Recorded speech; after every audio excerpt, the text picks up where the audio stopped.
నువ్వు అక్కడే ఉండు, ఇది ఆఫ్ చేయి. నువ్వు అక్కడే కూర్చో, ఇక ఫ్యాన్ ఆఫ్ చేయి, ఏదైనా అవసరం అయితే ఉంటుంది.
So 1 minute, sir.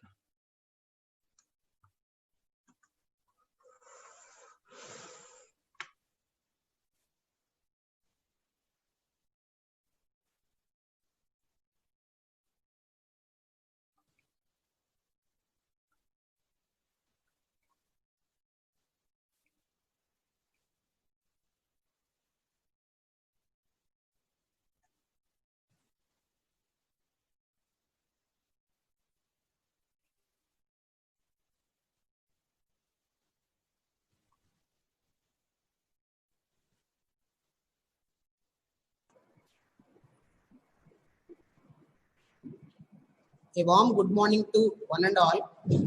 Today, I take immense pleasure to initiate the 1-week online international faculty development and skill development program on emerging innovations and insights in pharmaceutical sciences from 8th June to 13th June 2020, jointly organized by JNTU, K. Kakinada and VV Institute of Pharmaceutical Sciences, Godlavalli. On this great occasion, I would like to wish Dr. C.H. Satyanarayana, respected Registrar of JNTU K. Kakinada, today's speaker, Dr. P. Mallikarjun Rao, Professor and Associate Dean, International Medical University, Kuala Lumpur, Malaysia, Dr. A. Lakshman Rao, Principal and Convener of this great event. As we know, light is a symbol of brightness, prosperity, and expels the darkness and brings blessings to all of us. So let us start the program with lamp lightening along with prayer song. Now I request my colleague Ms. A. Saidatri to initiate the process.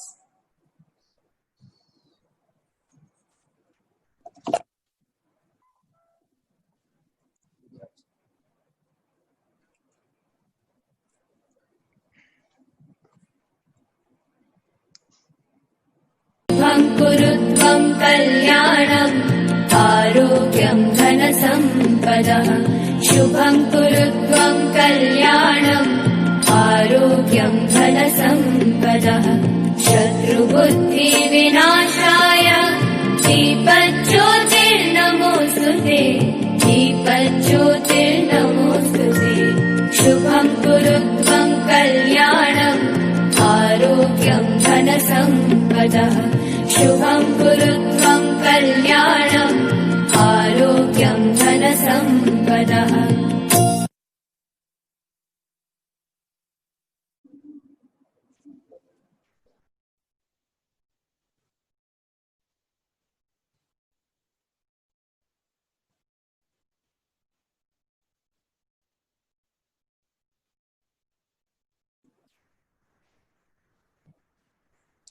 Now I request convener of this program, Dr. A. Lakshman Rao, to address the gathering. Thank you, Shrikant Kumar Garu. Respected chief guest of the today's program, my well-wisher, Dr. C.H. Satyanarayan Garu, Registrar, Jawaharlal Nehru Technological University, Kakinada, and eminent speaker of the today's session, my good friend, Dr. Mallikarjun Rao Pichka, Professor and Dean, School of Pharmacy, International Medical University, Kuala Lumpur, Malaysia, participants from various colleges, a very delightful morning to one and all. I open 1 week online international faculty development program and a skill development program on emerging innovations and insights in pharmaceutical sciences, jointly organized by Jawaharlal Nehru Technological University, Kakinada, and Vivi Institute of Pharmaceutical Sciences, Gudlavalleru, Krishna District, Andhra Pradesh, from 8th June to 13th June 2020, which will be beneficial for both faculty as well as students in pharmaceutical sciences area. First of all, let me thank JNTUK University authorities for giving permission to conduct international faculty development program in association with JNTUK. And especially, I thank Honorable Vice Chancellor of JNTUK, Professor M. Ramalingaraj Garu, and the Rector of University, Dr. G.V.R. Prasad Raj Garu, and OSD, Dr. V. Ravindranath Garu, and the Registrar of University, Dr. C.H. Satyanarayan Garu, Director of Institute of Science and Technology, Dr. K. Purnanandam Garu, and Professor in charge, School of Pharmaceutical Sciences and Technologies, Dr. G. Padmajarani Garu, for their kind support in organizing this online FDP program. I proudly announce that our institution, Vivi Institute of Pharmaceutical Sciences, Gudlavalleru, is conducting this online international faculty development program for 6 days, which is commencing from 8th June, that is from today to Saturday, that is 13th June 2020. And on the 6 days, we planned 6 lectures of 6 major specializations in pharmaceutical sciences by 6 eminent speakers from 6 different countries like United States of America, United Kingdom, Australia, New Zealand, Malaysia, South Korea, in association with the renowned technological university, that is Government University, JNTUK, Kakinada. Our previous activity was very successful in conduction of series of national webinars in various departments of pharmaceutical sciences of our college with different professional association bodies. Now we came before you with 1 week online international faculty development program and skill development program. And here majorly the faculty development program is enmarked for the teaching community of pharmacy and other allied disciplines, and skill development program is enmarked for the student community as well as their scholars also. I am happy to inform that our college, Vivi Institute of Pharmaceutical Sciences, was sponsored by AANM and VVRSR Educational Society, Gudlavalleru Post, Krishna District, Andhra Pradesh, which was started in the year 2010 and running with both BPharm and MPharm courses. And ours is one of the premier pharmacy institute in the pharmacy education in the state of Andhra Pradesh. And the major objectives of 1 week international faculty development program and skill development program is to ensure the pharmacy faculty to upgrade themselves and meet the demand of the ever rapidly expanding technical arena, and also to gain insight regarding recent happenings in pharmaceutical sciences, the issues and exchanges faced by it, and to equipped with the recent trends followed, and hence guide the students accordingly to have a competent future generations. And collectively, this faculty development program and skill development program is focused to know about recent advancements and technical aspects in pharmaceutical education and research also. In day one, Dr. Mallikarjuna Pichika will deliver a lecture on applications of structure-based drug design. I strongly believe that this 1 week online international faculty development program will become an astonishing webinar, and I wish all the participants will gain the wide knowledge on recent advances in pharmaceutical sciences. I am happy to inform that totally 1283 participants were registered for faculty development program, that is FDP, and 1143 participants were registered for skill development program, that is SDP, with a grand total of 2,426 participants are attending this online international program, with more than 500 reputed pharmacy colleges from India, as well as some of the participants from abroad also. And thank you all for your active participation with your scientific temper during the COVID-19 pandemic situation. I request all the participants to attend all the 6 days plenary lectures and gain the more scientific knowledge. Now, I hand over to Mr. K. Shrikant Kumar, Head, Department of Pharmaceutical Chemistry and coordinator for the today's event, to introduce the speaker to the participants. Over to Shrikant Kumar. Thank you, sir. Thank you so much. It's my privilege to introduce the speaker of today's session, Dr. P. Mallikarjuna Rao, Professor, Associate Dean, School of Pharmacy, International Medical University, Kuala Lumpur, Malaysia. Sir has 23 years of experience in teaching, research, curriculum design, development of academic programs, and in academic administration. He had proven research record about 80 publications, 17 patents, and research grants worth of 3 million. Sir has experience in supervising 235 UG students, 70 PG students, and 15 PhD students. Sir has bagged so many awards.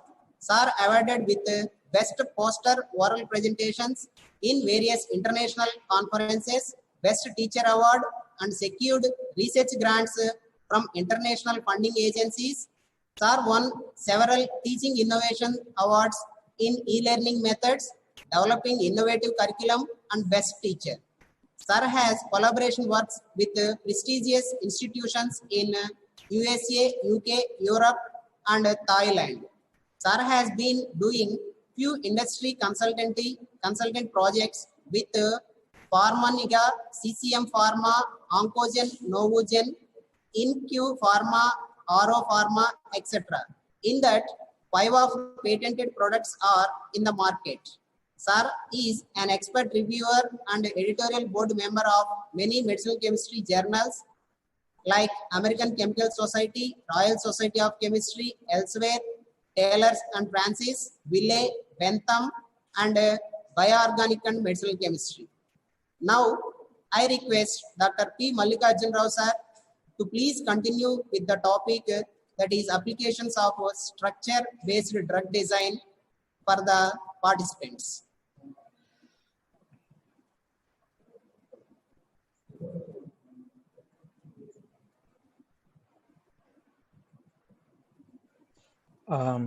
Hi, am I audible to everyone? Yes, sir, it's audible, sir. Okay. Good morning to everyone.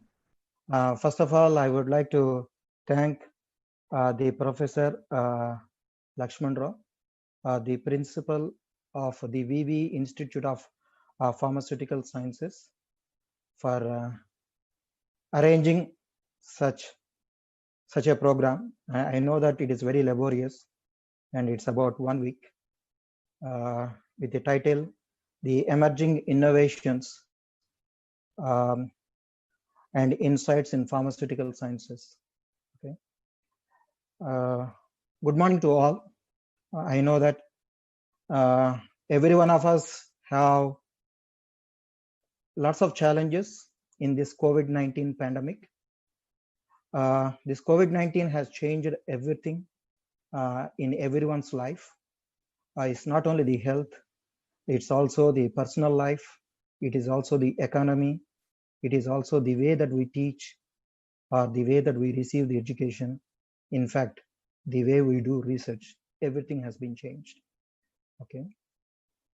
So, and today I'm going to talk about the applications of structure-based drug design.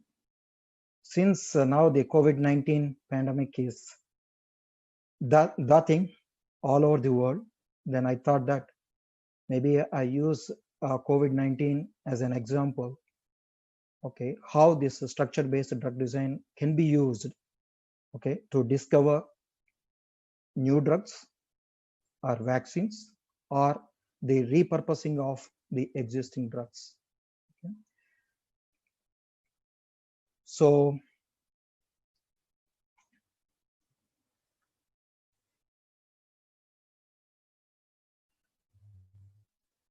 and this is the a general idea of what I'm going to talk about in today's lecture. Then in structure-based drug design, basically we can divide into 6 categories. One is like a molecular docking,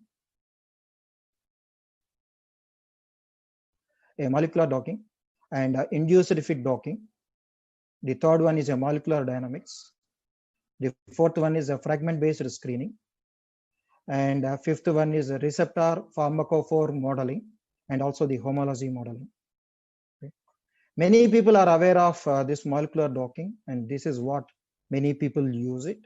And there are a lot of free softwares available to perform this molecular docking. Okay. Unfortunately, there are no free softwares. Of course, for molecular dynamics, there is a free softwares are available, but those free softwares are very difficult to handle. Okay. And when we look at this molecular docking, what happens means the protein will kept rigid. Either the ligand is either flexible or rigid. Okay. And in induced fit docking, it is actually in between this molecular docking and this between the molecular docking and molecular dynamics.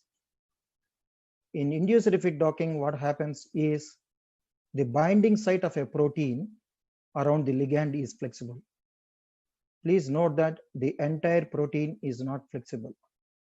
Only a part of the protein is flexible, and that part of the protein is around the ligand. Usually, it is about 12 angstrom units around the ligand. And in induced fit docking, the ligand is flexible. And molecular dynamics, and in which both protein and ligand are flexible. And actually, this is the most accurate way of judging or identifying whether the ligand or the chemical compound that we design is going to act on a target that we are interested in. However, the problem with molecular dynamics is it is very resource hungry. That means it needs a lot of computational power and also the computational time. That's why the people seldom use molecular dynamics in initial studies. In the initial studies, usually they go for a molecular docking. Once they find the hits, those hits they will put through this induced fit docking. And if they find the hits, then only they go for a molecular dynamics. Okay, and molecular dynamics is usually done on 1 or 2 compounds are representative of a given series. The fragment-based screening, this is really picking up nowadays. Things for in this decade. Actually, many people think that the fragment-based screening is the way forward. Okay, in drug discovery, and for lots of reasons. Okay, and it's mainly for economical purposes. Okay, when we go for a molecular docking and molecular dynamics, when you go for a screening of a huge library of compounds, and it's really very expensive process. So the fragment based screening, this is what the people think that the way forward. And also there are a lot of examples available in which the fragment-based screening has seen a few successes. And other one is a receptor pharmacophore modeling. Okay, this one I'm going to talk about later. And the homology modeling, usually which we do when the protein structure is not available. And these are the basic terminology or the definitions that we commonly found in the literature, or commonly find in the literature. One thing is, first thing is a receptor. Receptor is a part of a biological system. When we say biological system, means it is a protein. So the receptor could be an enzyme or a receptor. Okay, and the ligand is a small chemical molecule. Usually it is a organic molecule. Strictly speaking, inorganic compounds are also considered as ligands. But however, in drug design, we seldom use inorganic compounds. The reason for that is inorganic compounds form ionic interactions. Okay, and all the virtual simulations, they are mainly developed based on the covalent interactions. Okay, that's why when it comes to the computer-aided drug design, majority of the people, when they refer ligand, the ligand means it's a small organic molecule.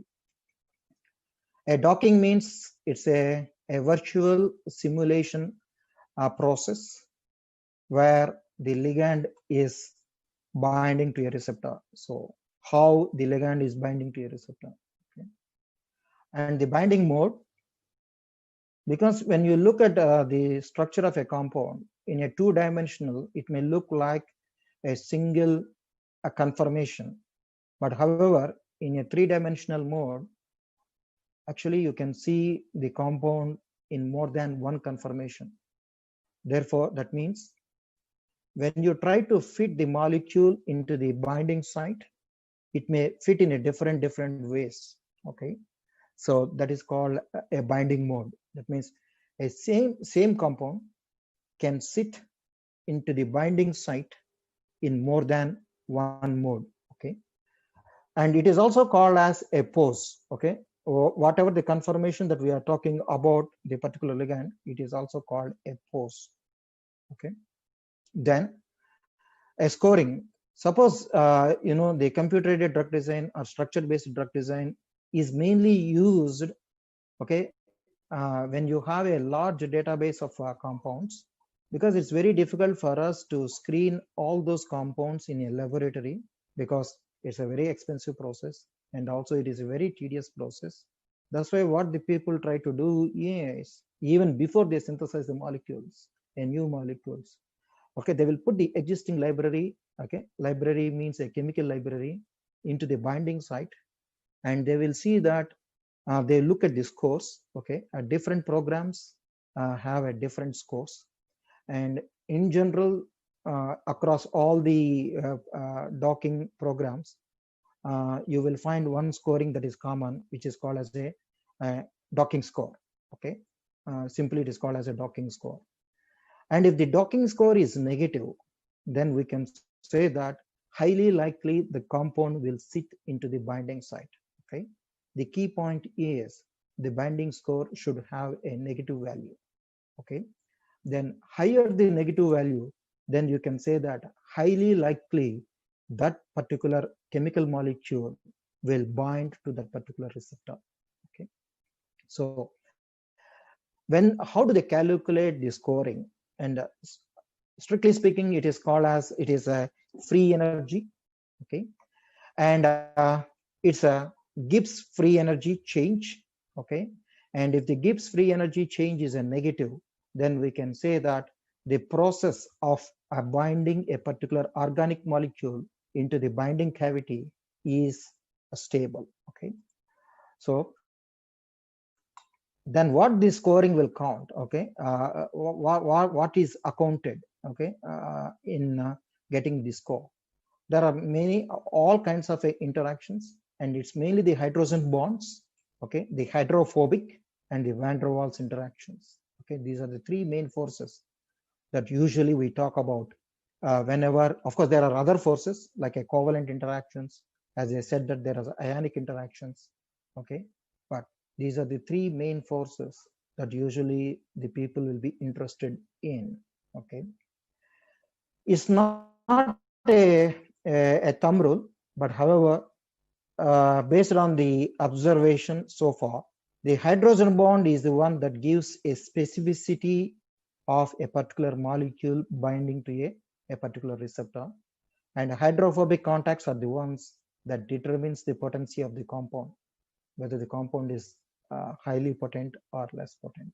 Okay, then once you get the score, then of course, basing upon the score, the compounds with high negative scores, they are ranked high, and the compounds with low negative scores are given lower ranking. Okay, and whatever the method that we do, okay, then there should be an assessment. Okay, whatever the protocol that you follow, whether it is good enough or not.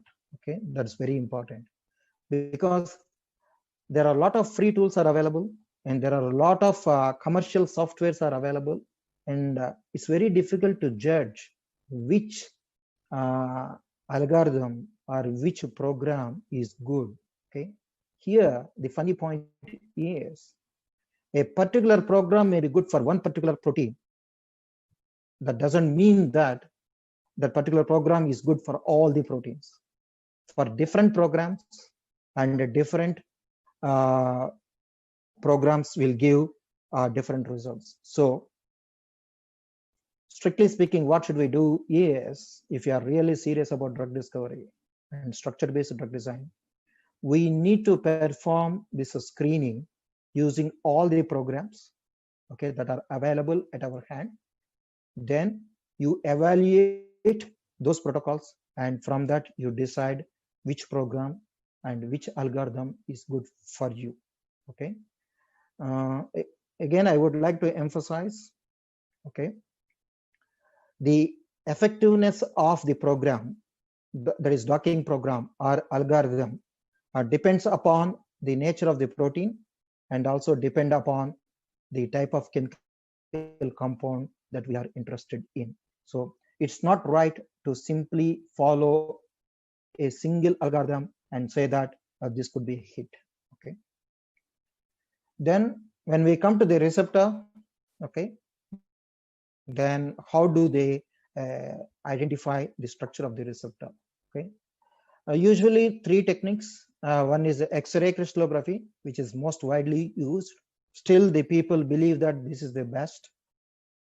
Okay, another one is nuclear magnetic resonance. Okay, you will see, of course, using NMR, it's very tedious process to confirm the structure of a protein, because even though NMR for a small molecule itself is a very confusing. Suppose if you take a molecule of a molecular weight about more than 500, we need to really scratch our head, how to characterize it. Okay, especially in natural products, the molecular weight is about even if it is more than 300, and if it is a quite unusual molecule, and it's very difficult to characterize them. Okay, and the cryo-electron microscopy, and it's really picking up.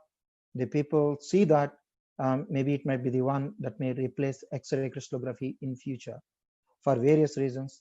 One of the reasons is it's much faster and much cheaper compared to the X-ray crystallography. And when it comes to the quality of the crystal structure, still it is debatable, but at this moment the X-ray crystal structure is considered the best. Okay, then when we look at the structures, okay, whenever I refer the word structure, that means I'm referring to the protein. Okay, so some of the proteins may contain inbound ligand, and some they do not contain inbound ligand. What does it mean? Means sometimes what the crystallographers, what they do is they crystallize the protein along with the ligand. Then you can see the interactions between the ligand and also the receptor. And if it is available, and it makes everyone's life easy to discover new molecules. Okay, if the protein structure is not known, then we need to go for something called homology modeling, okay, which I'm going to discuss later. Now, this is a little bit about COVID-19, okay, and COVID-19 is a disease, okay, as we know, and it is called as coronavirus disease 2019. Because why 2019 is because this disease was identified or was spread in the year 2019. Okay, that's why it is called coronavirus disease 2019. Okay, of course there are other disease. There are also other diseases. Coronavirus diseases are also there in the past. So to distinguish this one from the past ones, they call it as 2019. And strictly speaking, in medical terminology, it may call it as severe acute respiratory syndrome coronavirus 2. Okay, and of course the SARS, I know majority of us might be very familiar with this one, severe acute respiratory syndrome, which is usually caused by the coronaviruses. Okay, but here we call it as a coronavirus 2. That means there's another one in the past which is called coronavirus 1. Okay, and it is a viral disease.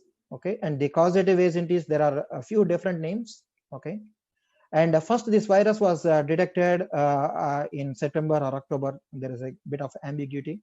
Some people say that it was there in September, some people say that it is in October, but actually entire world come to know about this virus only in December 2019, and it was originated in a city which is called Wuhan. That's why it is called Wuhan virus. Okay, and since the structure is somewhat new, it's a completely new virus to the scientific community when they identified the genotype of this particular virus. That's why they call it as a novel coronavirus. Then World Health Organization officially designated this virus as 2019 novel coronavirus. Okay, and the point of entry is into the human body. It is through the lungs. Okay, at this point, okay, maybe in future the people may say that there might be different points of entry of this particular virus into the human system. Okay, and severe acute respiratory syndrome means it is an infectious disease because it is caused by an infectious agent. That's why it is viral, and it is caused by the coronavirus, and the symptoms are fever and cough, and in some cases it progresses to pneumonia and respiratory failure. That's why nowadays wherever we go, what the people say that, hey, we need to check our temperature. If the temperature is high, then only you have to go. It's better to go for the screening or to test whether that person is infected with COVID-19 or not. So the fever and cough are the initial symptoms, or we can say it is a mild symptoms. And if anyone has a fever, then that person is being advised nowadays, is being advised to go and test for COVID-19. Okay, now when we are talking about this structure-based drug design, then we should know, okay, what are the viruses that are, sorry, what are the proteins that we can target. Okay, one is the spike protein. Okay, and these are called as the spike protein. Okay, they look like a crown structure. That's why it is called as a coronavirus. Okay, and this is the mainly responsible for entry into the cell. Okay, and also they have a small envelope of proteins. Okay, and matrix protein. Okay, and nucleoplasmid protein, and also accessory proteins. Okay, these are the different types of proteins that the people can target. Okay, and this is an RNA. Okay, and as I told you that it enters into the body by interacting with angiotensin converting enzyme 2. Okay, this angiotensin converting enzyme 2 is present in the lungs, is also present in the heart, and also present in the kidney. Okay, but it's a bit surprising. Maybe still the further research need to be carried out. Why it is infecting only through the lungs. Okay, not through the other parts of the not other parts, because one thing is, once you inhale directly, it goes to the lungs, and highly likely that the virus will enter. The first point of entry into the human body is the lungs. Okay, so That's why, but when in pharmacy, whenever we talk about ACE2, we always think that it's a heart, okay? Because a lot of ACE2 inhibitors are there, which are being used for cardiovascular system, okay? That's why sometimes there'll be some kind of a confusion. And some people may not be aware or might not be aware that this ACE2 is also expressed in the lungs, okay? So other proteins contribute to the pathogenesis, and of course there are also the host factors. Okay. Now, first thing what we should do is once we know what are the proteins that are there in the virus, then we also need to look at whether the crystal structures are available. Okay, and there is a PDB. PDB stands for a protein database. This is the first thing that anyone has to look at it. Structure-based drug design. Okay. And these are the few proteins, okay, or it could be enzyme, okay.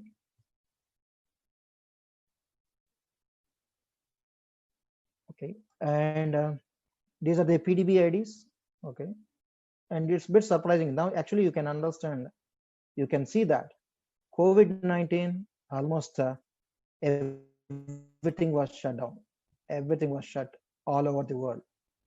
But it's, for me, it was a bit surprising to see that, okay. We know that in the December only, everyone knows about the coronavirus, and people did not ignored until February 2020. Everyone thought that, okay, it is going to affect only China, it is not going to affect other parts of the world, okay. Now we are early June. You can see that March, April, and May. In these 3 months, the research that is being that is going on this coronavirus is in terms of the billions of dollars, and you will get surprised. There are already more than 25,000 publications on this coronavirus in a matter of 3 months. Okay, of course, since it is the topic, almost all the journals, they are accepting the papers. Okay, and some academicians, they are making use of this opportunity to increase the number of publications. Okay, and that's why a lot of papers are being published. And you also can see that within these 3 months, they have characterized almost all the proteins. Okay, and if you look at this coronavirus history, okay, this is the first one, which happens in 90s, okay, late 1990s, okay, and this one is MERS, the Middle East Respiratory Syndrome. This is the new one. Okay, so if you look at this etiology of or the occurrences of these diseases, it is about 10 years gap between SARS and MERS. There is about 10 years, and from MERS to the SARS-CoV-2, another 10 years. That's why now the people are getting worried. That means the virus are getting mutated. We know that definitely the virus will undergo mutation. Of course, not only virus, everything in the universe will undergo mutation. Okay, which has a biological system, and it is becoming more and more worse. That's why some people may see that maybe SARS-CoV-3 may also come after another 10 years. Okay, so it was a bit unexpected for the scientific community. They have underestimated the virus. Okay, and especially the western part of the world, because in western part of the world, usually they don't see the infectious disease quite often.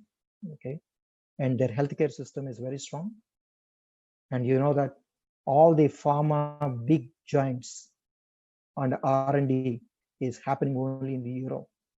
Okay, all the innovations and everything, even they themselves really got a shock because of this SARS-CoV-2. Okay, and all these things usually they are in bat. Am I right? Actually, from the bat, they cannot be directly transmitted to the human. There should be a intermediate. Okay, in one case it is a cat, in one case it is a camel. Of course, in this case, the people say that it could be a pangolin or it could be a snake. Actually, it's quite unfortunate. Some people thought that even the dogs may carry this coronavirus. So it's very sad to see that some pets, the dog pets, were the dog may cause may transmit the not only the dog, even the cats. Okay, the owners, they kept the cats and they left the cats and the dogs on the streets without any attention in this process. Okay, so it could be a pangolin or it could be a snake. Okay, because all these are this information is important. Okay, when we are talking about homology modeling. Okay, now you look at number of crystal structures that are available. There are about 230 proteins. There are 230 crystal structures that are being characterized in a matter of 3 months. Okay, of course, all that information is available here. Okay, in this website, RCSB PDB website, and in that there are 18 crystal structures are available in spike protein, and 137 crystal structures are available on main protease, and 6 crystal structures are available on papain, and 65 other crystal structures that are related to the SARS-CoV-2. Of course, it's quite understandable because this one, a viral entry, this is mainly used for vaccination, or very few people are working on it. Okay, because it's mainly for prevention or prophylaxis or for vaccine development. Once the people got infected, okay, then it has to be treated. So that's why many people are working on this one, because either vaccine or drug, which should go first. But the entire scientific community has decided at this point, the more attention should be given to the drug development rather than the vaccine development. The reason for that is, one thing is enormous number of deaths.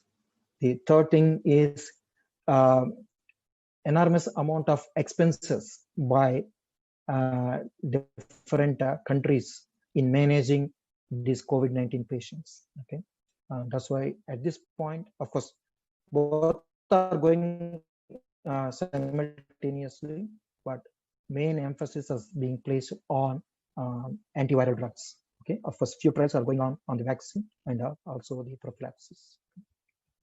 And few things, okay, hydroxychloroquine, the people think that, of course, in India also supplying lots of hydroxychloroquine to many countries. And some people believe that the hydroxychloroquine may protect the people to get a coronavirus. Okay, but there are few studies that says that it may not be. Okay, but still further studies need to be carried out. And the main protease, now the people are talking about a remdesivir. Actually, the drug which was originally developed for the Ebola virus, okay, just 10 years back, 5 to 6 years back.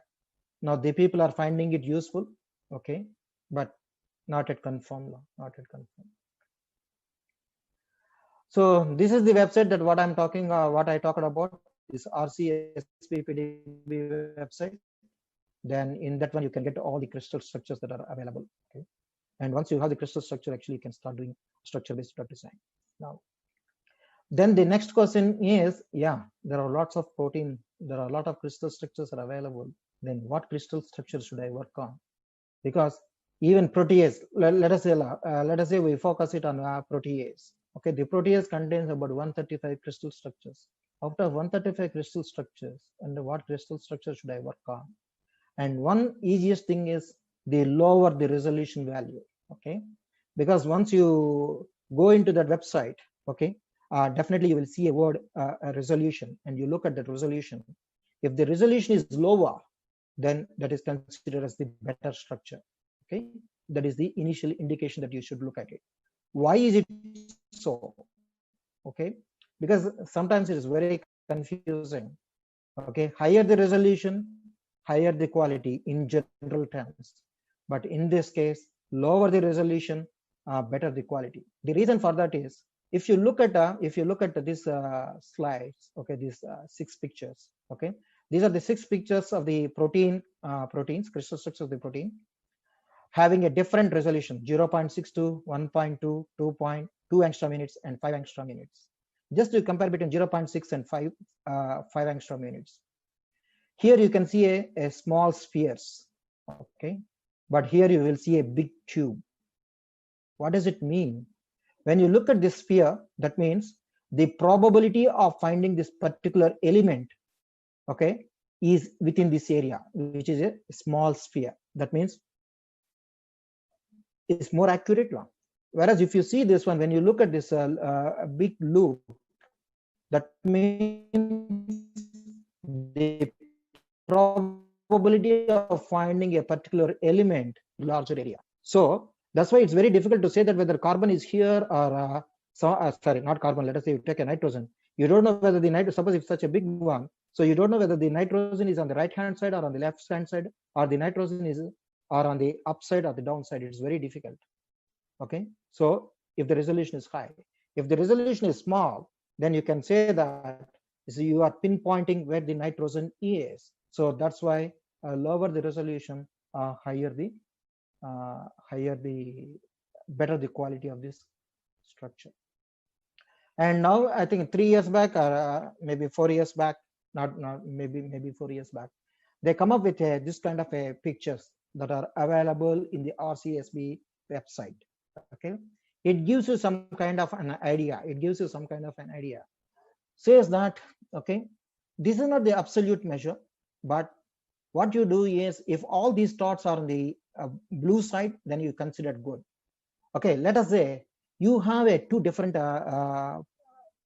two proteins, two crystal structures. You put them side to side, side by side. Then you see which structure has these dots towards the blue side. That one you take. Okay. Now, then what is the difference between these two means? Okay. The black colored one indicates that how good this particular structure is in respect to all the crystal structures that are available in the PDB website. Of course, in the PDB websites, there are more than 20,000 crystal structures are available. Okay, compared to all those 20,000 structures, more than that actually, well, how good it is. Okay, that means it tell you that how relatively the given structure good. Okay, how good it is relatively. Okay, then this one, what does it means? Okay, suppose you are looking at a crystal structure whose resolution is 2.5 angstrom units. Some people think that you should compare only with those things. Okay, that means all the crystal structures whose resolution is 2.5 angstrom units. Okay, you put them here. Okay, you compare. Okay, so the take home message is, if all these dots are towards the blue side, then you have to take that. It's only a relative one. Of course, strictly speaking, if the dot is there at this end, it is very good, but it's not at all. You seldom see those structures. Okay, so that is the key point. These are the two things. Okay, now once you know the crystal structure, once you identify the crystal structure, and then the next point is the amino acids, and you need to know the chemistry of the amino acids. That's very important, because which amino acids, because I talked about 3 interactions, am I right?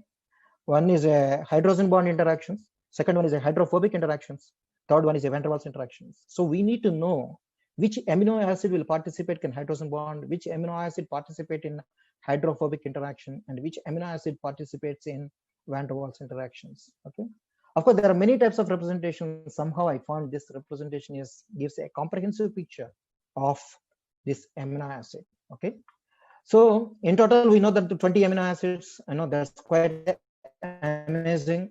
Only 20 amino acids. And if you look at the drug discovery, the key point is only 20 amino acids and maybe maximum 6 or 7 elements, that is carbon, oxygen, nitrogen, fluorine, chlorine, sulfur, That's all, only 6 elements, major elements. 6 elements and 20 amino acids dominating the entire drug discovery. Then you can see that 20 plus 6, 26. With 26, you can see that how much wonders are being happening in drug discovery field. Okay, so that's why the people say that we are exploring only 6 elements. If we explore all the elements that are there in the periodic table, how much innovation.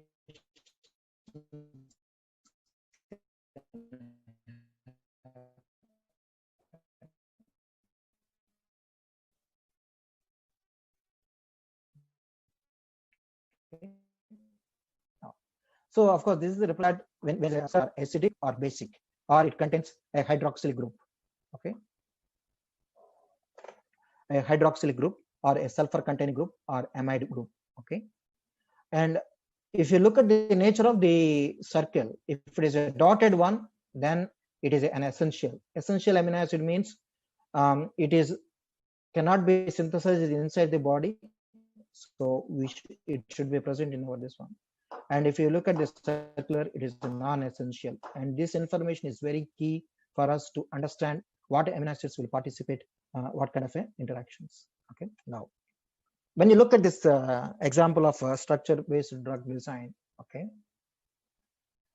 and now I told you that remdesivir is the one that the people, of course, even US FDA has also allowed this remdesivir could be used in severe COVID-19 conditions. Okay, in my opinion, this is the first time that I'm seeing that US FDA has approved, not fully, partially approved a particular drug can be used to treat the patients within less than 3 months. Okay, and we know that in drug discovery usually it will take about 15 years. Okay, again I'm saying that it's not a full approval, it is only approved for serious cases. Okay, once you get this one, and 7BV2 is the crystal structure of that particular protein.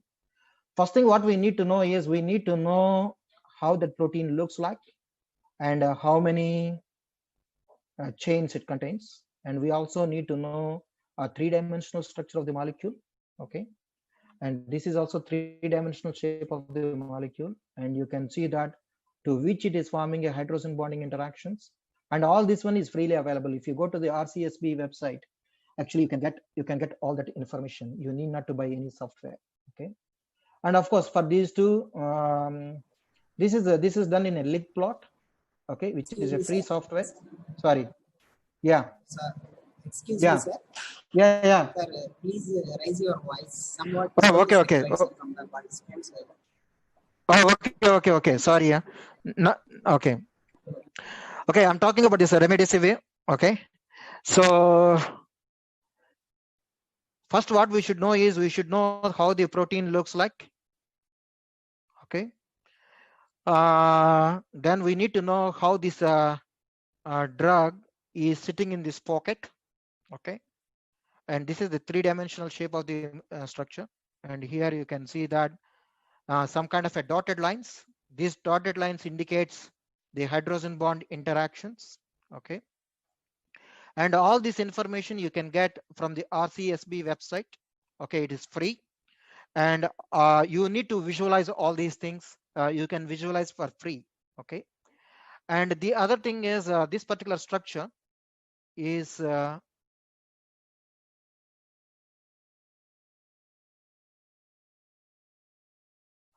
okay, this particular structure is generated using a LigPlot, and LigPlot is also a free software for academics. Okay, and you can use it. It's very free to use. Okay, this is a pose view. Okay, this is also a server based. Okay, just you type a pose view and it will bring you to the one institution, one university in Germany. Once you go there and just you key in the PDB ID, then you can generate these. You can generate these 2D structures. Okay, and what is the difference between this 2D structure and a 3D structure? This 2D structure will tell you that, okay, with what amino acids with what amino acids it is forming an interactions. Okay, and determine will tell you that the pose of that particular molecule, in which pose it is. That is 3D conformation of the 3D conformational pose of that particular molecule. Okay, so for any kind of studies, we need to know both the 2D interactions. So we need to know the interactions in a 2-dimensional way and also 3-dimensional way. Okay, and then only we can go for structure-based drug design, and the results will be more productive. Okay, and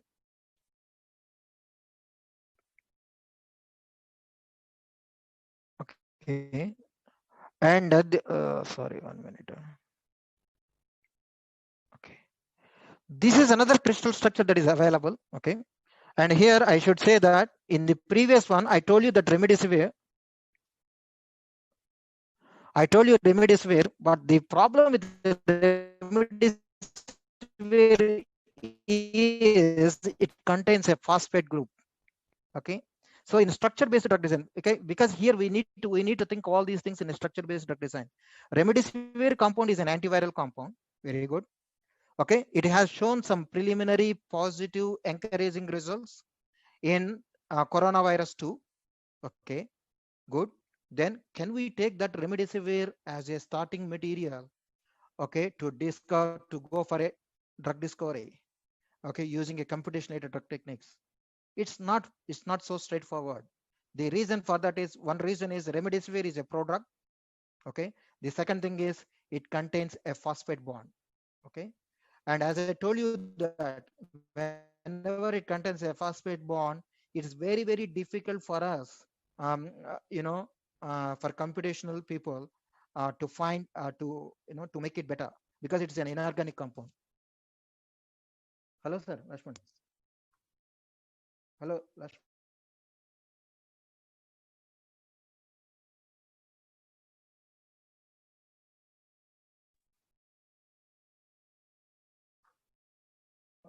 Okay.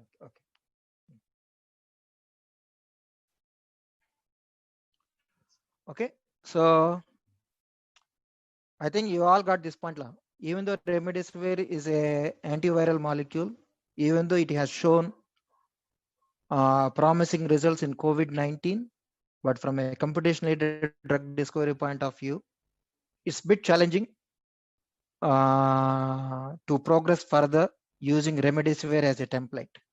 Okay, as I told you already, I told you the reasons. Okay. And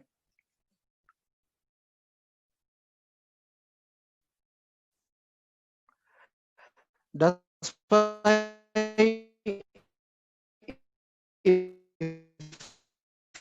you look at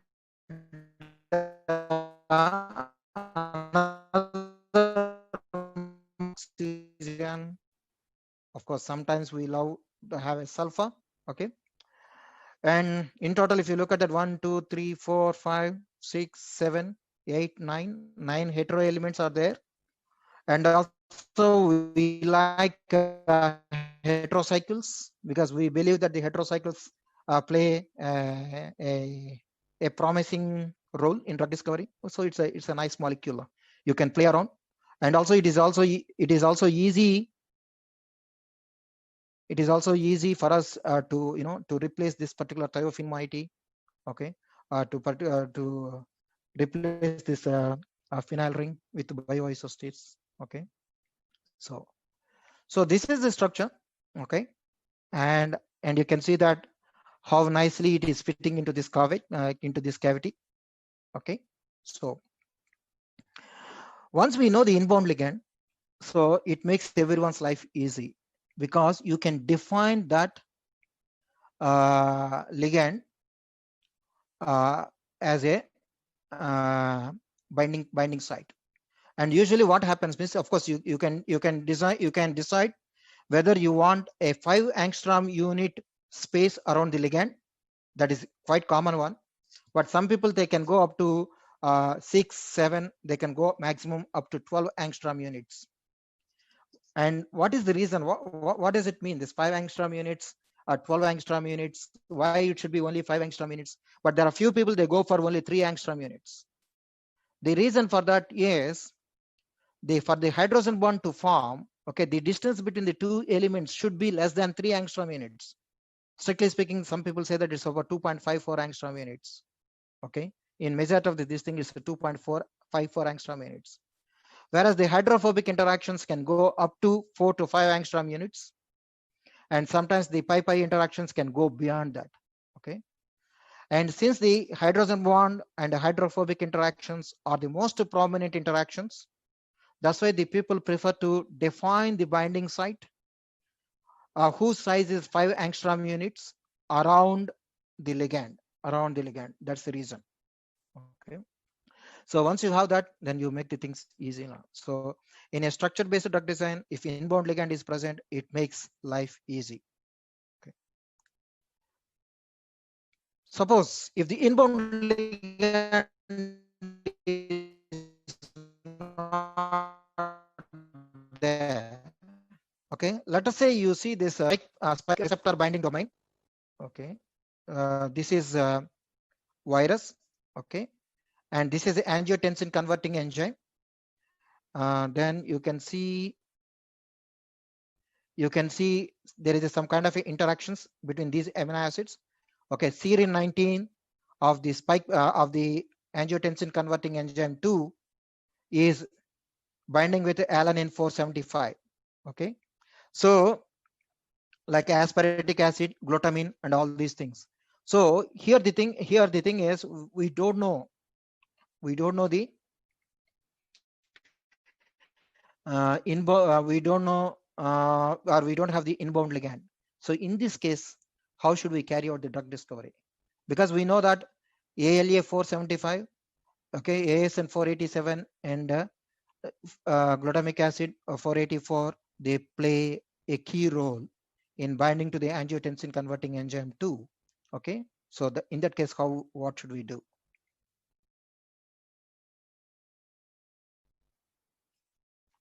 And this is one. And here, compared to the previous receptor structure, here you don't see the inbound ligand. So what you can do is you can define the binding site. Basing upon the key residues that you know that participate in a pathogenicity, or that is key to elicit the biological activity. Then like that you can create, and still you can see the cavity. Still you can see the nice cavity here. Okay. So these are the two techniques that people can use. Okay. Now the molecular docking is, okay, it could be an enzyme and it could be a receptor, as I told you earlier. Okay. And when interaction happen, either it activates or inhibits. Okay. That's in the case of enzyme, we say that, oh, it activates the enzyme or it inhibits the enzyme. Or if it is a receptor, we'll call it as a agonist or antagonist. Okay. If it activates the receptor, we'll call it as agonist. And if it inhibits the receptor activity, we'll call it as antagonist. Then how can we use this molecular docking? Okay, actually for hit identification. So the people will put millions of compounds because it's a computer, right? Not much expenses except electricity charges. Okay, so you put those molecules, tons of molecules into the receptor, and you screen, you rank them according to the score, and the ones which have a higher negative score, and you will call them as a hit. Okay, once you get a hit, what you need to see is, for hit identification, the most important is score. Score is the most important. But when it comes to the lead optimization, then you need to look at the position of that particular moiety, how it is fitting into it. Okay, the pose is the most important. Okay, and from that you will carry out the lead optimization. So molecular docking can be used in these two cases for these two purposes. Okay. The other one is a fragment based drug design. Okay. Then what is meant by fragment based drug design is, because nowadays it is picking up, as I told you that previously this is the traditional way. Okay, whatever the molecule that we can think of, we will put all that molecule. And once you know that, and you will try to grow it, you will try to grow in this way or in this way. Okay, that is a traditional way. But in the fragment base, what they say is, so they put a very small molecule. When you compare to this one, this is a very small molecule. It's very small molecule. In general, the fragments molecular weight is usually between 150 to 250. That is the way that the people will look at it, 150 to 250.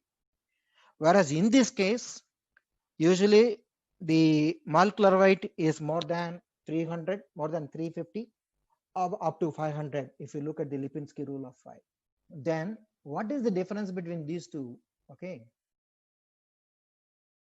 as I told you just now, with the 6 elements that are there in the periodic table, we can synthesize 10 to the power of 6 compounds. Okay, a millions of compounds can be synthesized with only 6 elements. Am I right? That means number of elements are less, but the number of compounds are more. So that's why if you are putting all these compounds into a docking program or into a computational aided drug discovery screening program, suppose if you get let us say 1,000 hits, and all the 1,000 hits you need to screen it in a lab to see whether they're really showing the activity or not. Okay, so let us say 10,000 compounds. Whereas if you look at the fragments, even the big companies, the maximum number of fragments that they have is a maximum of only 5,000. That's all, only 5,000. So instead of screening 10 to the power of 6 molecules, they screen only 5,000 molecules. Out of 5,000 molecules, maybe they may get hits of only 1,000. Only 1,000 can be screened in a lab. So then you can imagine, when you put all the chemical compounds into it, okay, maybe you need to screen in a lab more than 10,000 compounds. Whereas if you look at the fragments, the number of compounds that you are required to screen in a lab is maybe less than 500. So you can save a lot of time, you can save a lot of money, you can save lots of resources. That's what the people think, okay, nowadays. So once you have, I suppose this is the binding site.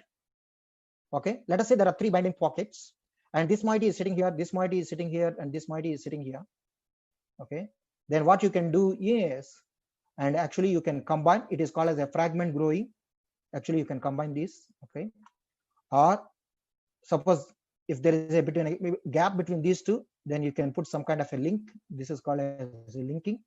Or suppose if they are overlapping, then you will call it as a merge. You can merge it. So that is the way that we, as I told you, that the only advantage with this fragment screening is you can save a lot of time, you can save resources, and you can save money, and the chances of getting success is much faster.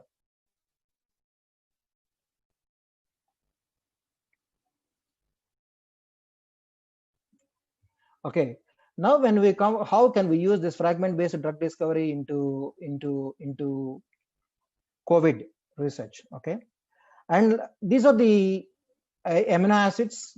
Okay, and these are the small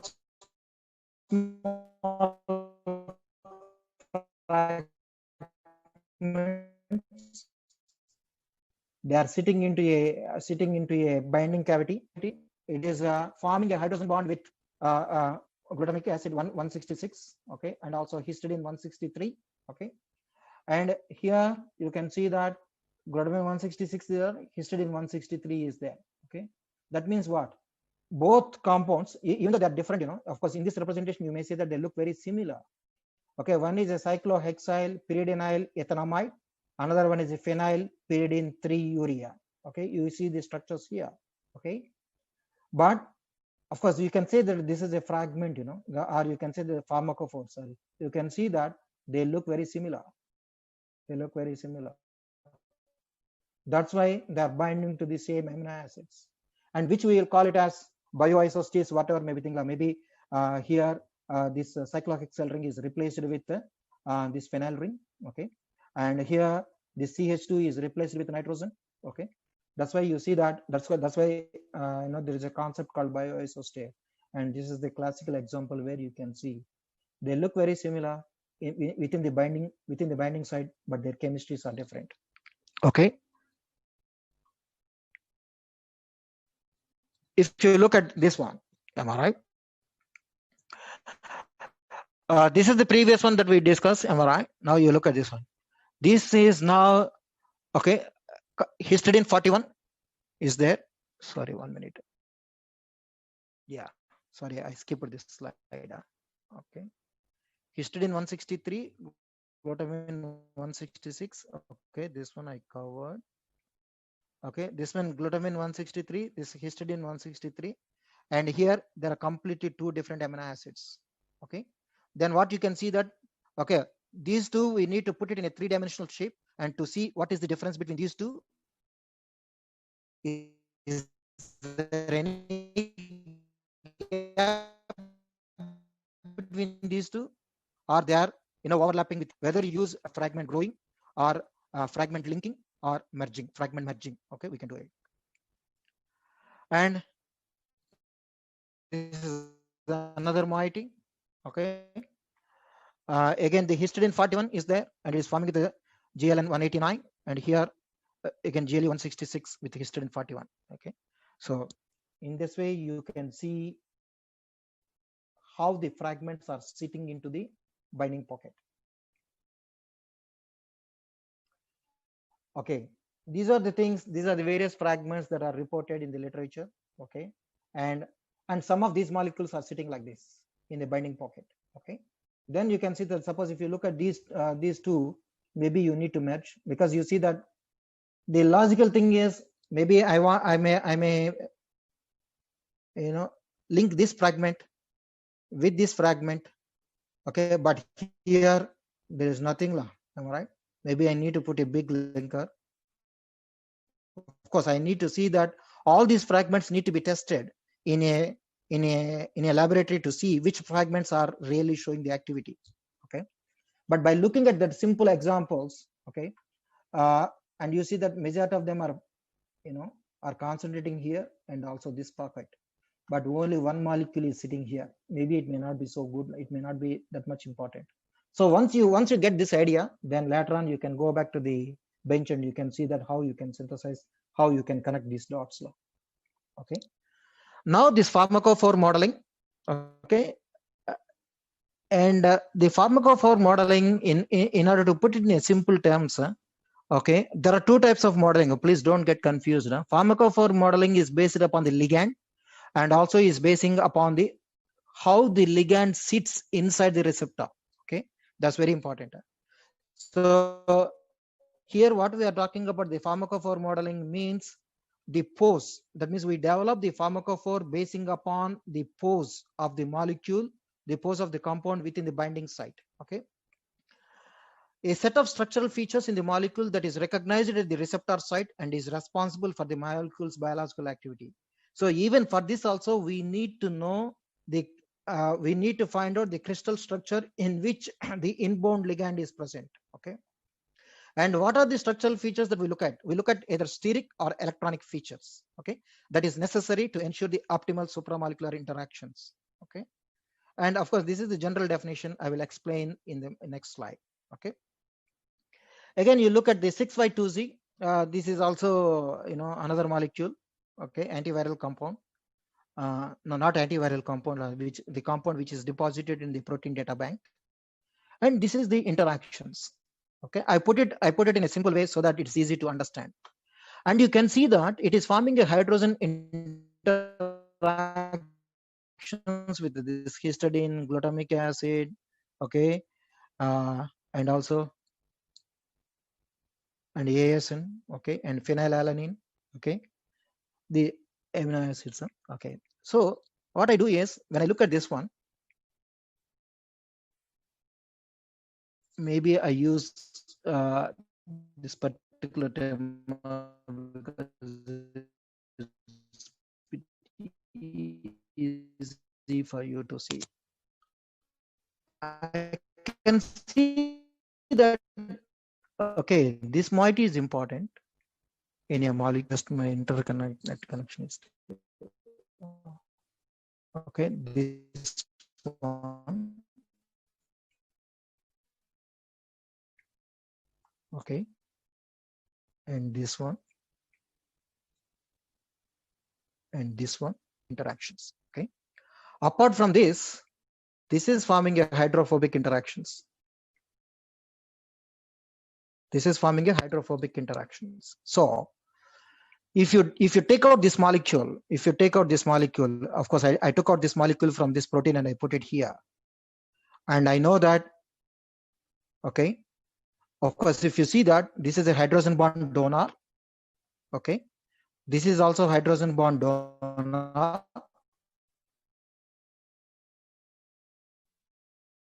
This is a hydrogen bond donor. This is hydrogen bond donor, and this is hydrogen bond donor. So when I put all these molecules and if I measure the distance between these features, it will be like this: hydrogen donor, hydrogen bond donor. So the distance should be between these two, between this hydrogen bond donor and this hydrogen bond donor, the distance between this much, and this is the distance, and this should be the angle, this should be the angle, and this should be the distance. Okay, so in that way you can determine how the pharmacophore is, because previously, just I will go back to this one. Why this is so important is, if you look at these two molecules, not these two molecules, yeah, if you look at these molecules, even though the structures are different, but it is forming interactions, same interactions, okay. And that's why the people believe that pharmacophore modeling is better or superior to the molecular docking, okay. So here, this is the way that you can construct. Then you can say that whether you want, okay, here HP means hydrophobic, hydrophobic. So in that way, you can say what should be the angle between different groups. Okay, what should be the distance between them? Okay. So same thing if you are putting it in a 3-dimensional shape. Okay, and this is the 3-dimensional shape of that particular compound. Okay, and I know that these are the functional groups, and I know that all the functional groups are not important, and these are the linkers. Okay, so whatever the interactions that I have seen here, of course, here you cannot see it clearly, but in my previous slide, you can see with what amino acids it is forming a hydrogen bond interactions and hydrophobic interactions. And if you look at this shape, am I right? It's very difficult to visualize in a 2-dimensional way. But the same thing, if you put it in a 3-dimensional way, you can see in a very nice way. Okay. Of course, you can see, of course, I did not put the distance and all those things. If you want, you can put the distance, the angle and all those things. So here the important thing, a good thing is it will tell you acceptor. Any kind of acceptor is okay. Okay. Could be is okay. That's why it is, people believe that it is a bit superior compared to molecular docking studies. Okay, and also it is much faster. Then the homology modeling. Homology modeling is, if the crystal structure of the protein is not available, then only you go for homology modeling. It is also called as a protein modeling. Okay, and to that, what you need to know is you need to know the sequence of the amino acids for that particular protein. Then you go to this particular website, then you use a BLAST function.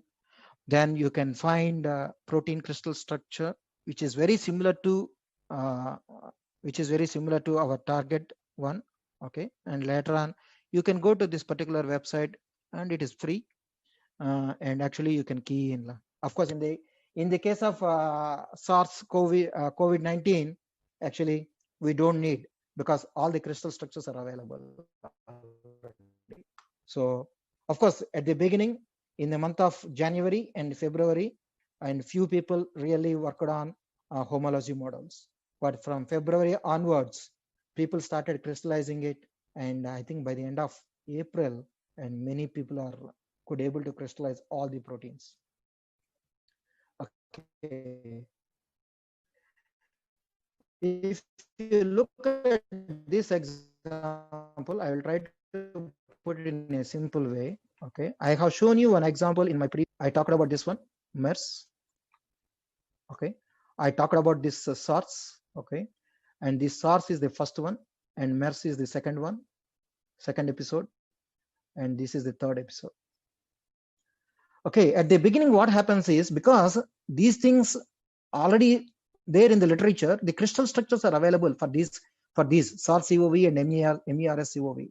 Then what they do is, because this amino acid sequence of the CoV2, okay, is very similar to the SARS-CoV and MERS-CoV. So in that way, there, we can predict what could be the protein structure, what could be the protein structure of this SARS-CoV2, okay, using a homology modeling. Here you can see that the amino acids which are very common across all, and at the same time you can see that which are not common. That means small minute differences are there, because as I told you that all these evolution of the new diseases is because of the mutations. Mutations means changes in a particular amino acid. Okay, so this is the, so in that way they use to predict. In that way we can use homology modeling if the protein structure is not available. Okay.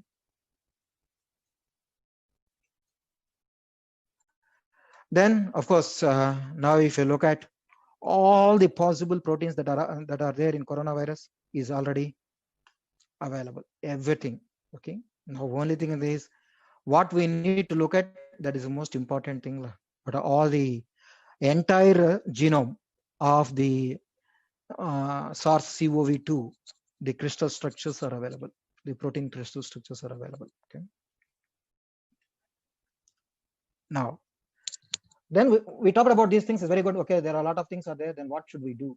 Okay. What should we do? Okay. And first thing is, this is what the people try to do. RMSD, that is relative standard deviation. Okay.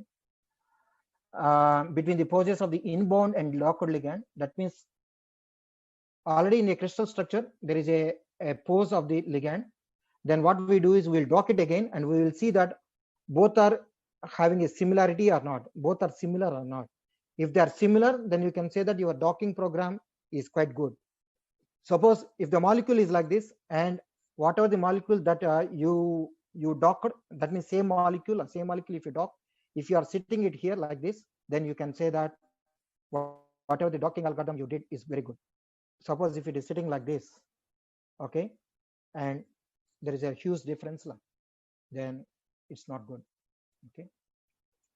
But in a virtual screening, this is what the people try to do with this. This is what the people try to do. This is called a ROC curve. It's a bit unfortunate that actually majority of the free softwares do not have this function, except few, but it's very difficult to work with them. Okay, and usually in this one they will call it as actives and decoys. Okay, actives means true positives, and decoys means, of course, in medicinal chemistry we use a particular term which is called as a promiscuous functional groups. Promiscuous functional groups means these functional groups can bind with any kind of a protein. They do not have any selectivity. So that's why whatever the lab test that you do, once it contains this promiscuous functional group, it will show the activity. Okay, it will show the activity. So that is called as, but it is not due to that molecule do not show activity at all. It shows the activity, but the problem is it lacks the selectivity. Okay, in drug discovery program, the two important points is, one is the selectivity, another one is a potency. Okay, so this validation will tell you that whether the compounds are selective or not. Okay, so how they look like. Okay, and usually when you do the curve, okay, ROC curve, the ROC curve will be like this, and you look at this particular line. Okay, and the graph is like this. Okay, area under AUC means area under the curve. On the x-axis, it's a false positive. On the y-axis, it is a true positive. Okay. Now I have shaded the area, okay, the intersecting point of this line with this curve. So this is the intersecting point. Okay, this is the intersecting point. Okay, in this case, this is the intersecting point. In this case, this is the intersecting point. Here, there is no, this itself is an intersecting point. Okay. If you look at this one, right, this is a rectangle. Okay, length is more than breadth or the height. That means what? This particular program will pick a lot of false positives. That means when you do the virtual screen, whatever the hits that you will get, majority of them are false positive, because you see that it is picking this number of compounds. At the same time, positives are less than this. Okay, if you look at the height and this one, you can see it. So this is not good. Okay, that means whatever this, it could be anything. It could be a docking program, or it could be a pharmacophore modeling. Whatever you do, actually, this is one that we do. And whereas if you look at this one, it is a perfect square. That means the number of false positives that it will pick at any time, the number of false positives that it will pick is same as the number of true positives it will pick. Okay, it's not bad. But if you go here, 0.7, you can see that this vertical line, sorry, much higher, and you see it is a smaller. That means true positives, whatever the hits that you will get, majority of them will be true positives. Okay, very few of them will be false positive. Suppose if the AUC is 0.9, of course 0.8 also the same. Okay, at the beginning stage, whatever the thing that you will get, all are true positives. What does it mean? That means, let us say you screened a database. Let us say, for example, you got about 100 compounds. So get 100 compounds. Okay, on the like a hits, it says that these 100 are hits. Okay. Suppose if the AUC is 0.4, that means in this 60 will be false positive. 60 will be false positive. So it's waste of time. So you put all the 100, am I right? It may 60 may found to be not active. Whereas if this one is a 0.5, what will happen is you will get a 50-50. You will get a 50-50. Okay. That means the chances of success in an actual drug discovery is a 50%. Here, if you go to this one, what will happen is you will get a 70-30. That means out of 100 compounds, 70 compounds highly likely will show the activity.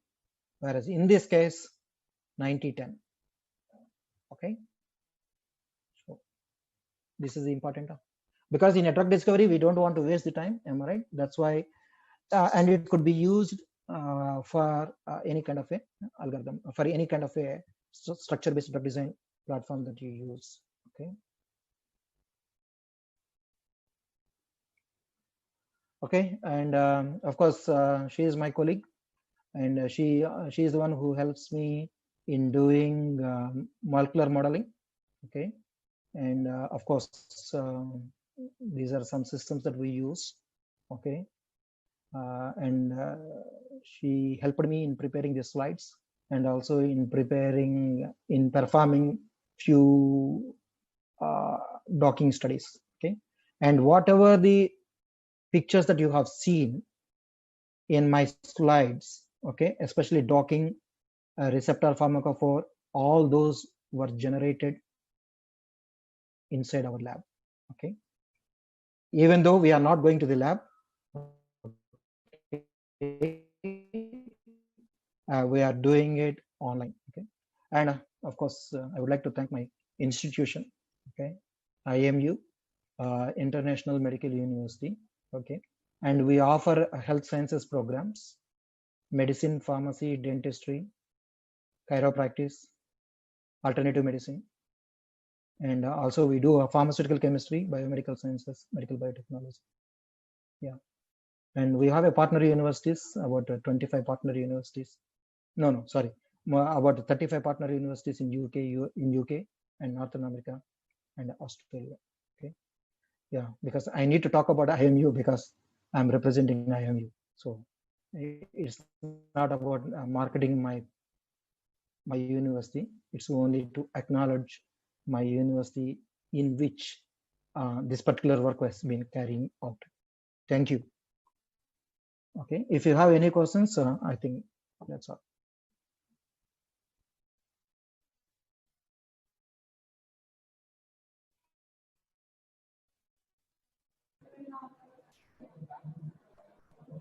Thank you, sir. Thank you so much for your valuable session. Hello.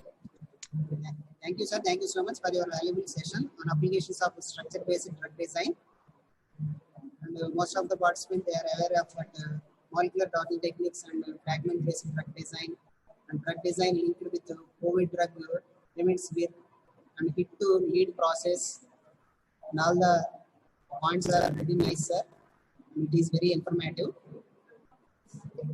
And I request the participants, please post your questions in the chat box. Then we will forward to the speaker.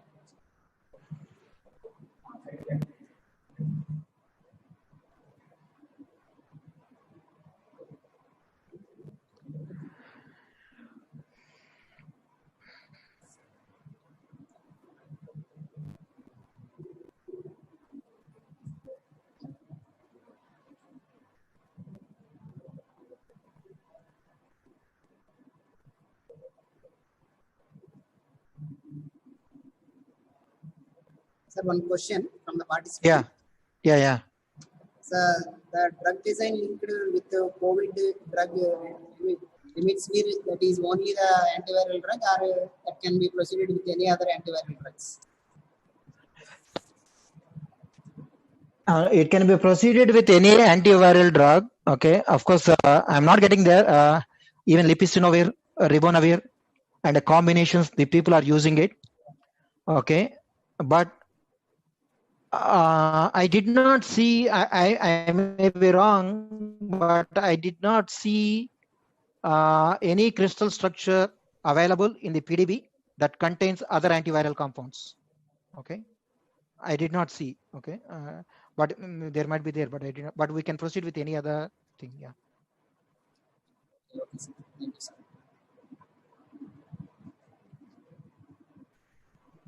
Any other participants, raise your questions.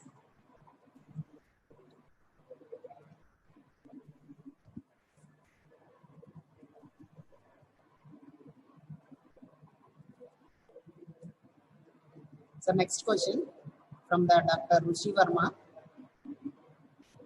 For molecular dynamics of drug with COVID Yeah. protein, what conditions would be appropriate?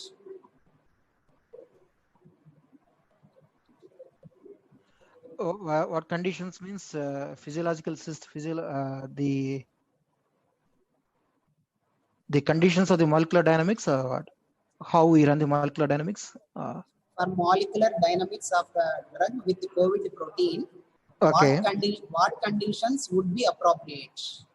That is the question, sir. From the participant. Actually, you can go ahead with the default settings first to see that whether, okay, when we do the molecular dynamics, the people look at only two things.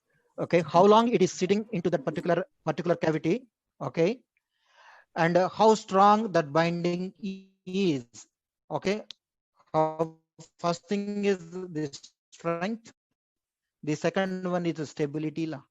Okay, you can go with any kind of a default settings first. Okay, anything with the default settings itself you can go. I don't think that there are any special conditions are required in the initial stages.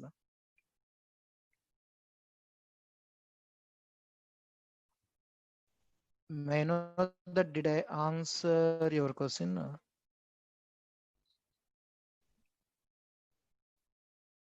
Yes Mallikarjun garu Okay.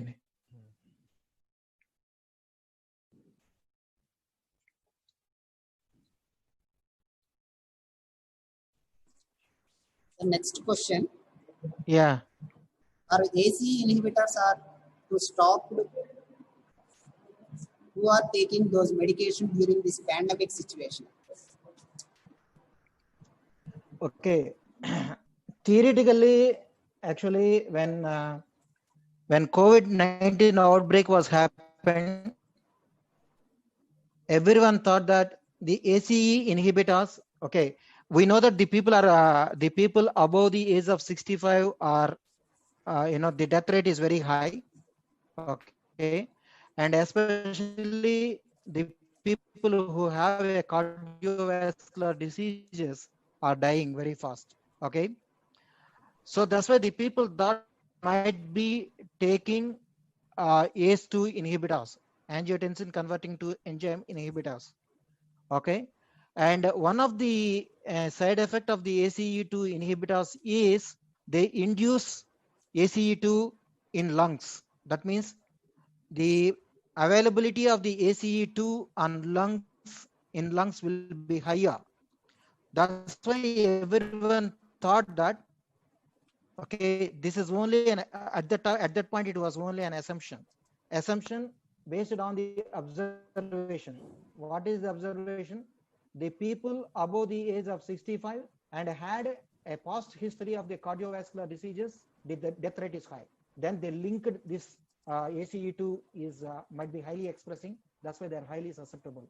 But later on, of course, the latest studies says that still the studies are going on. The latest studies did not confirm that the ACE2 inhibitors, use of the ACE2 inhibitors increase the susceptibility of the COVID-19 is not proven scientifically.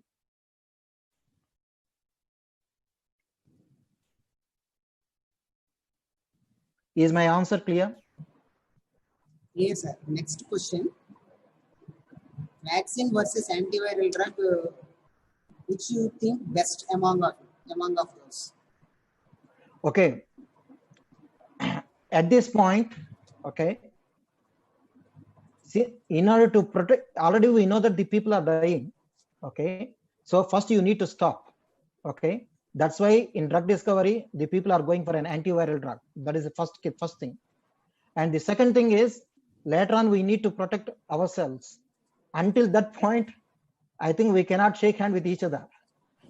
I think it's very difficult for anyone to, not to give a shake hand with anyone, maintaining a social distance even at home, always wearing the mask and all those things. So that's why the vaccine has to come. Okay, so vaccine.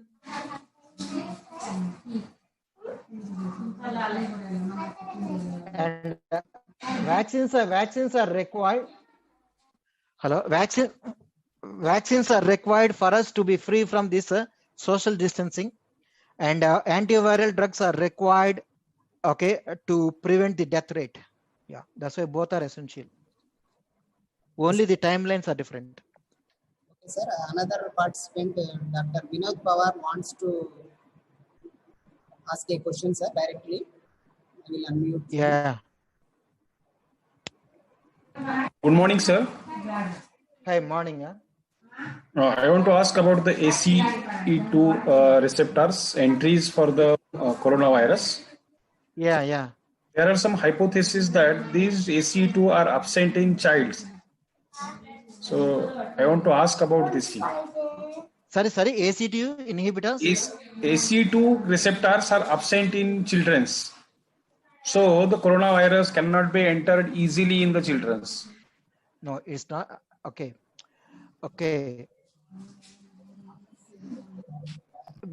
Because I know that at this point the demographic data is saying that the people below 6 years or 5 years, the 1% is less than 1%, and Okay. the reason for that is the people are postulated that the ACE2 is not being expressed, especially in the lungs. Okay, but still the studies need to be confirmed. Okay, so in children, in protecting, you can say that yes, it could be the reason, but still because the people it's very difficult to prove this hypothesis, because if there is a huge population of the children getting COVID-19, then they can see that ACE2 expression in those who are getting, ACE2 expression those who are not getting. You got my point? So that's why that hypothesis could be, at this moment, the hypothesis could be correct, but not sure whether it is scientifically valid or not at this point of time. It could be or could not be. Okay, sir. Another question from the participants. Some hypotheses said that ACE2 are absent in child. Need explanation regarding that point.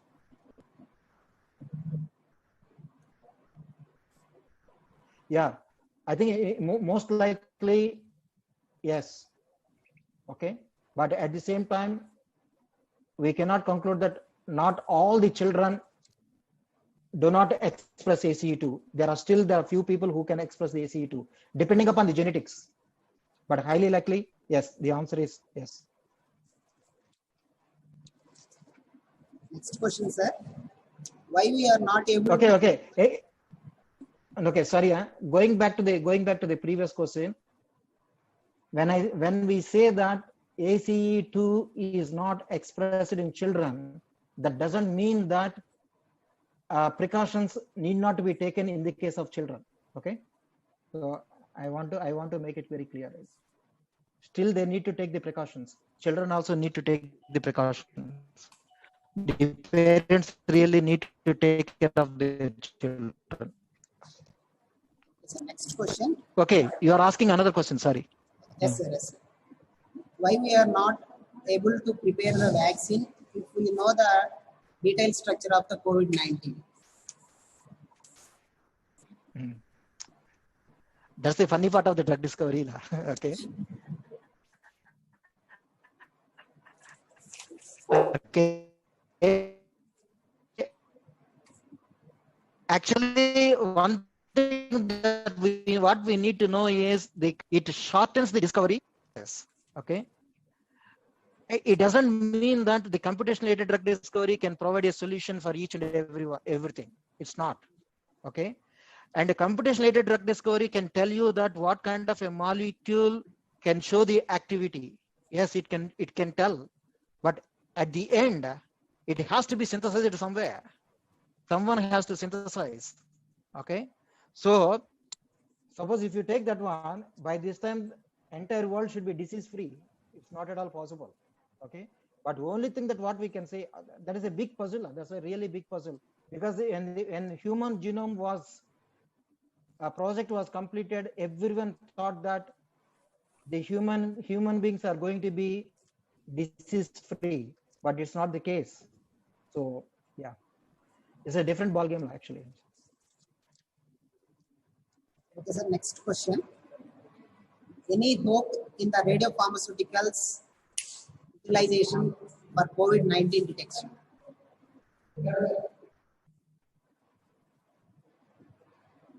Yes, could be. Still, the people are looking at it like means it's like a X-ray, am I right? Like X-rays. At this moment, people may know that artificial intelligence is picking up, and one of the ways that artificial intelligence the people are doing it is, of course, if they are getting more and more chest X-rays. Of course, at this moment, I think today the number of cases of the COVID-19 cases crossed 7 million. Okay, all over the world. Okay, and if they get the chest X-ray of all these 7 million people, okay, then artificial intelligence can help, okay, to predict or to confirm whether the person got infected with COVID-19 or not.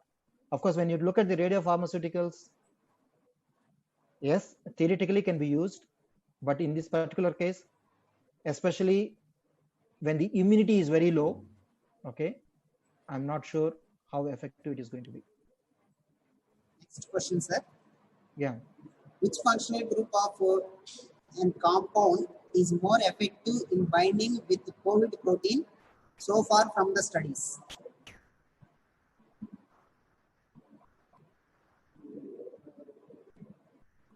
Okay.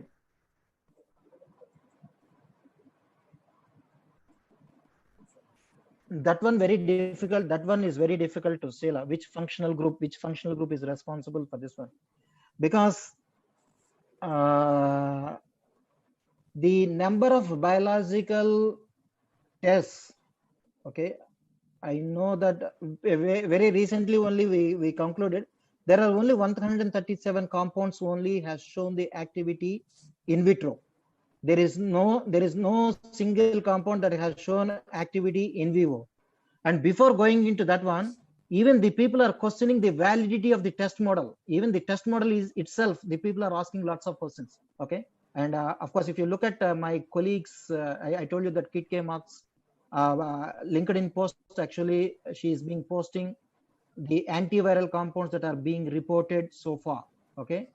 And if I'm not mistaken, in total, there is 113 compounds so far at this point. So it is very difficult to pinpoint which functional group really shows binding to the protein. Yeah. Okay, sir. Next question. Smokers are at high risk of getting in the COVID. Is this true, sir? And the reason for this? Sorry, what is that? Smokers are at high risk in getting the COVID. And they are asking Sorry?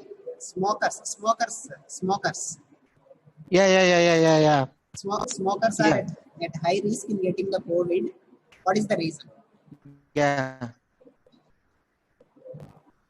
Mainly because that their lungs are weak. Only because their lungs are weak. Yeah, that's all. Because the immunity is very weak. Yeah. Okay, sir. Any other participants? If you want to ask the question.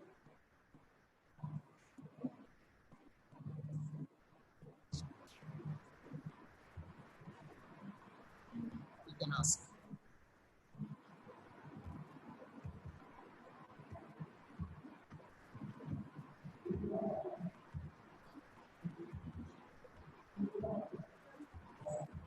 I think that's it, sir, from our side regarding the questionnaire session. No more questions. Okay. Thank you, sir. Thank you for your valuable session. But how do I know that whether the participants find it useful or informative or not? How? We will send a feedback to you, Mallikarjun Garu. Okay. Thank you, sir. Thank you. We got the feedback from YouTube channel as well as from the chat box of Zoom also. Okay. We will send you the feedback to your mail. Okay. Because Lakshman sir, may I know that actually how is the I don't know the flow, was there any obstruction or is it okay? Everything is very good. I cannot see. Everything is very good, Mallikarjun Garu. Okay. Thank you, sir. Thank you so much. Okay. Thank you. On behalf of VV Institute of Pharmaceutical Sciences, Okay. we are very much thankful to you, sir. Now I request our principal, sir, and convener of this session, this program, for the vote of thanks. Thank you, Dr. Mallikarjun Pichka, for your excellent talk in the subject area of pharmaceutical chemistry with a topic on applications of structure-based design. I know that you are having a sound knowledge in the pharmaceutical chemistry, and we are very fortunate to have a speaker like you for this particular online international faculty development program.